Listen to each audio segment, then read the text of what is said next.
小芝風花さんと佐藤健さん出演の私の夫と結婚して、このシーンがあまりにも素晴らしいので、今回はレビューをさせていただきたいと思います。風花さん演じる神戸が沸騰しすぎたポットに触れようとします。そこへ通りかかった健さん演じる鈴木渉部長。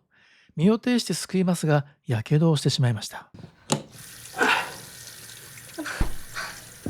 ずいぶん慣れてるんですね。昔このケトルでやけどしたことがあるので。この物語は2025年から2015年にタイムスリップしてきたというお話です。本来なら神戸自身がやけどをするはずでした。本当は私がやけどするはずだったんです。なのに部長が身代わりに。ここで運命が変わります。このくだりも面白いんですが、この後の鈴木部長の言葉に感銘を受けたので、今回はそこを掘り下げていきたいと思います。お相手は私、周作です。すぐに病院に行ってください。ここでの鈴木部長、怒っているようにも見えます。胸の内にずっと秘めていた思いがここで爆発してしまうのです。そして出てきた言葉は神戸を傷つけてしまいます。神戸さんはいい人なんでしょうね。いい人。皆さんはいい人とはどんな人だと思いますか？始業前も就業後も一人で仕事をしている姿を見かけていました。上司としての立場、そして思いを寄せる心情も伝わってきます。ですがそれだけではなく、人間関係の本質をついたようにも思えます。今俺大変でさ。言っておく。マジ助かる。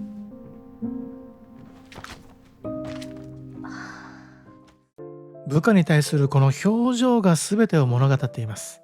怒りがこみ上げてきているのはもちろんですが、神戸に対しても言いたいことがあるわけです。断れないんでしょうね。理不尽な仕事を押し付けられても。断ることができない、仕事に付き合ってしまう。会社のためでもあるし、人間関係を壊したくない思いもありますが、鈴木部長の真意はどこにあるのでしょうか。優しくて真面目で自己犠牲精神の強いお人よしのいい人なんて自分のことは思ってませんか？一瞬褒めてるのかな、または寄り添ってるのかなと思いつつ、なんて思ってるんですかという、実は否定であると。ここに鈴木部長の怒りの理由がありました。はい。なぜあなたにゴミのような人間ばかり寄ってくるかわかりますか？この作品でも非常に有名な言葉です。また普段は物静かで冷静な鈴木部長が言うからこそ、余計にギャップがありました。どうして鈴木部長はこんなことを言うのでしょうか。あなたがいい人だからではありません。この辺りから怒っているというよりも叱っている、諭しているように感じました。あなたがちょろい人間だからです。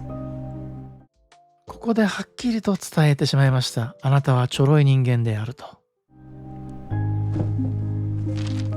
普通の人間はクズが近寄ってくれば危険を察して距離を取る。ここでゴミだけでなくクズも追加となりました。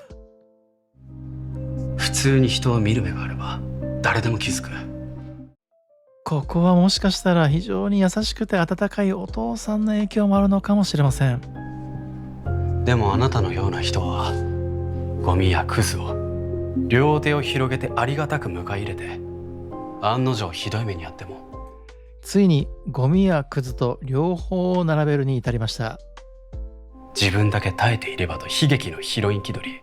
いやー、悲劇のヒロイン気取りと大切な人に言ってしまうその気持ち。人生の総循環を自らゴミに握らせて。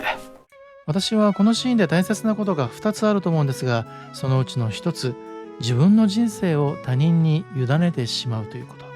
それは相手次第で非常に苦しい辛い人生になってしまいます。真っ逆さまに墜落しているのに自分は自分のことをけなげないい人だと思っている。毎日の積み重ねで職場でそうなっている方いらっしゃいませんでしょうか。おめでたい限りです。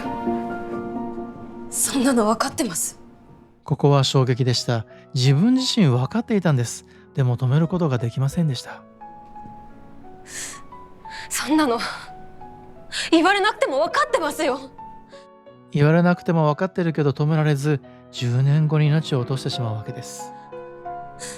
誰もが捨てるようなゴミを喜んで拾って、一緒にいても嫌なことばっかりで散々コケにされて、それでも今度はここで彼女自身が爆発し、思いが溢れ出てきました。いい人生だったなんて、自分をごまかそうとしたおめでたい人間ですよ。子供の頃からずーっと搾取され、裏切られてきました。社会に出て出会った男性も彼女の人生を狂わせてしまいました。分かってますよ。こうなったのは自分がバカだったせいだってちゃんと分かってます。職場だけでなく、お家に帰ってからも彼女にとっては地獄でした。だからって何の関係もないただの上司にそこまでのこと言われる筋合いありません。そうは言っていますが、彼女自身何かしら共鳴するものがあるのかもしれません。どこの誰にも私の人生をとやかく言われる筋合いありません。彼女はそれを爆発させることもなく生きていました。そしてこの感情の爆発があったからこそ、鈴木部長の真意が明らかになります。怒れるんですね。これは予想外な言葉でした。普段物静かで冷静な鈴木部長がまさかこんなことを言うとは思いませんが、怒れるんですねと言っています。自分の尊厳を踏みにじられた時、怒ることは正当な行為です。皆さんはどう思われましたでしょうか。尊厳を踏みにじられたら怒ることは正当である。尊厳を傷つけられても後が怖かったり、人間関係を気にしたり、表に出せない人、我慢する人が多いのではないでしょうか。そもそも尊厳というものの価値は一体どんなものなんでしょうか。ゴミは捨てればいい。あなたの幸せを望まない人間はあなたの人生に必要ありません。いやー、もう素晴らしすぎて、この作品がひときわ輝いているのは、恋愛はもちろんリベンジであったり謎解きの面白さもありますが、鈴木部長という信頼に足る人が言うこの言葉、何よりもまず愛情があります。思いやりがあり、優しさがあり、そして親身になって寄り添ってくれる。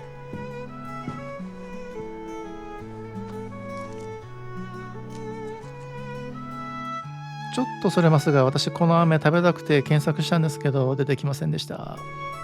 やけどの治療のお礼です。子供の頃はカバンに飴入れてるおばちゃんいますけど、内ポケットに飴入れてる上司スイートです。甘いキャンディーを口に入れた瞬間に信じられたでしょう。自分は幸せだって。今回深掘りしたいと思ったもう一つのシーンです。幸せだと信じる、自分を信じる、こういったものは小さい頃に両親の愛情をどれだけ受けたかも左右すると思いました。私自身は今でも母親に感謝していますが、皆さんは自分の幼い頃を振り返ってみていかがですか？同じです。ただ信じればいいんです。ここです。例えば幼い頃からの愛情不足であったり、成長する過程で何かしらトラウマや辛い過去を持つ、まさに神戸美沙です。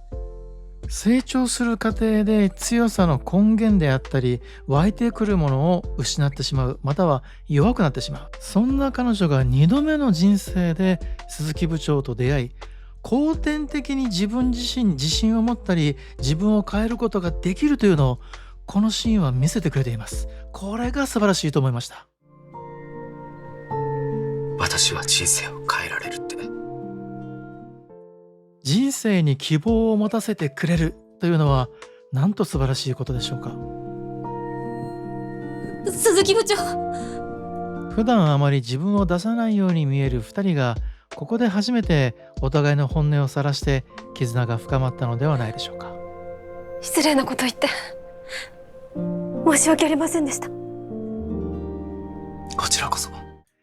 イケメンとはこういう人を言うんだなとしみじみ思いました。